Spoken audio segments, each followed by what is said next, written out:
The government of France is scrambling to deal with the country's migrant problem.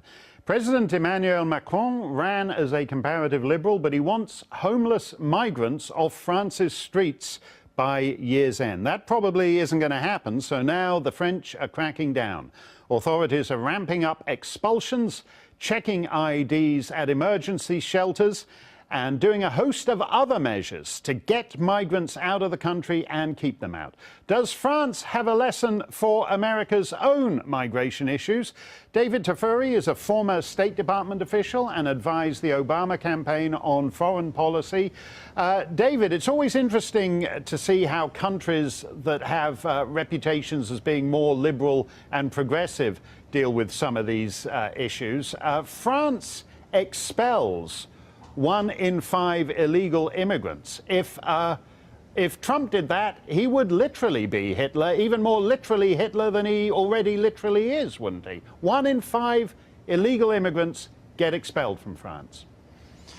Well, I wouldn't agree with that characterization, but you're right. Macron is doing some interesting things with respect to migration policy in France, and these are things that France needs to do. Here's some of the things it's doing. As you mentioned, it's getting some of the migrants off the streets, but it's trying to get some of them into shelters. It is also setting up centers in Africa for those who are asylum seekers to be identified and observed and chosen from Africa so that they know before they go to France whether they're going to get asylum or not. That's also very important for limiting those who are going to go expecting to get asylum and not get asylum. But one of the most important things that Macron is doing is he's distinguishing between economic migrants and political asylum seekers, or those who are refugees that meet the standard for refugee, meaning they have a well-founded fear or of death or injury if they're returned to their country of origin. And he's accepting asylum seekers, true refugees, and he said France is still open for refugees, whereas economic migrants he's trying to discourage from coming to France. And that's something that we can learn as well. It's something we should be doing, but President Trump has not made that distinction in his policy thus far. Well, no, because everyone knows that the refugee system and that status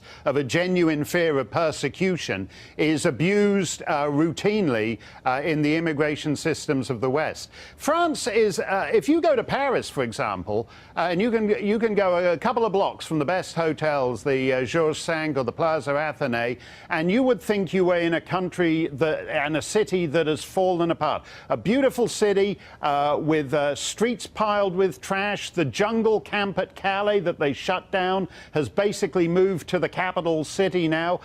Is this not a warning of what happens when essentially you have let anybody who can walk into your country stay in your country?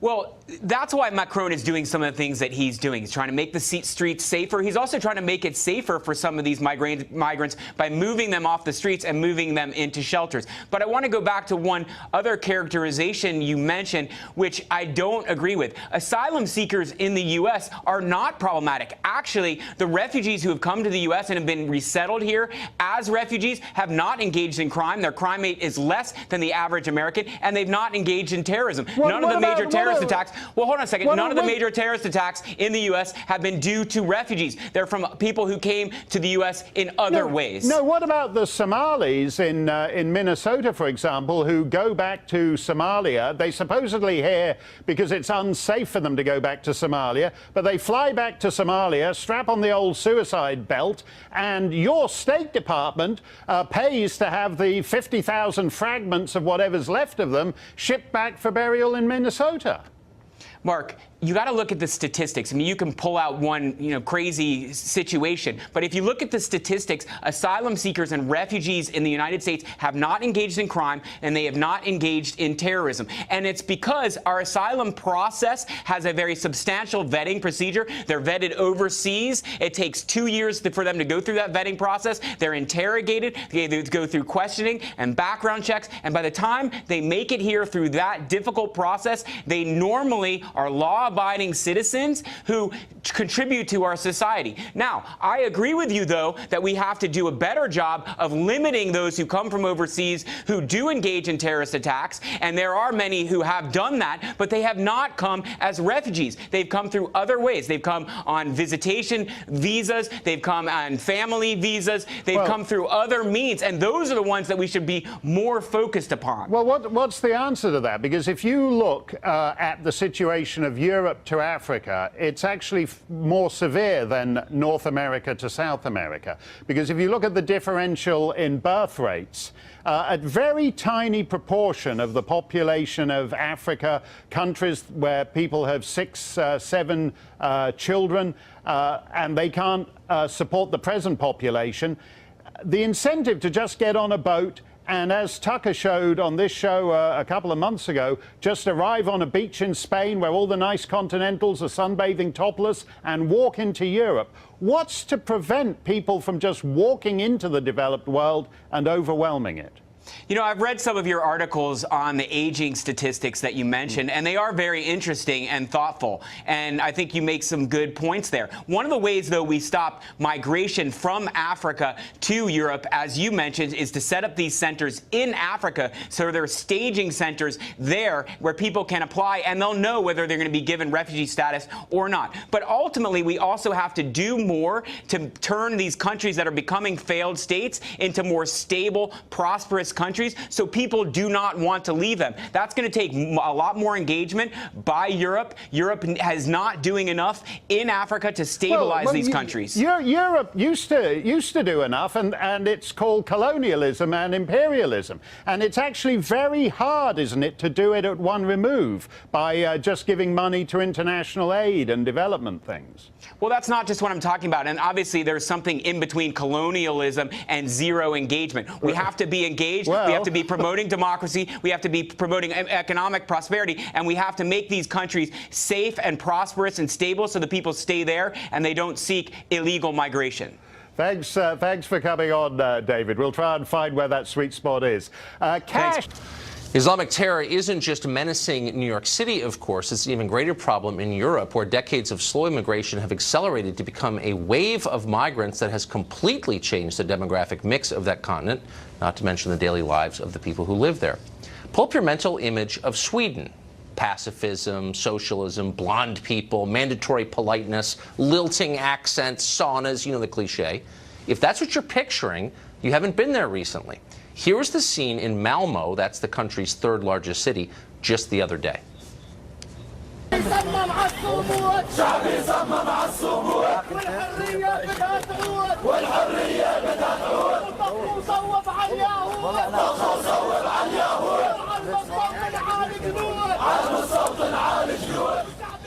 It may look like Karachi or Cairo, but again, that is Sweden. It's changed quite a bit. A generation ago, you would have been hard-pressed to find Swedes marching in support of religiously motivated mass murder.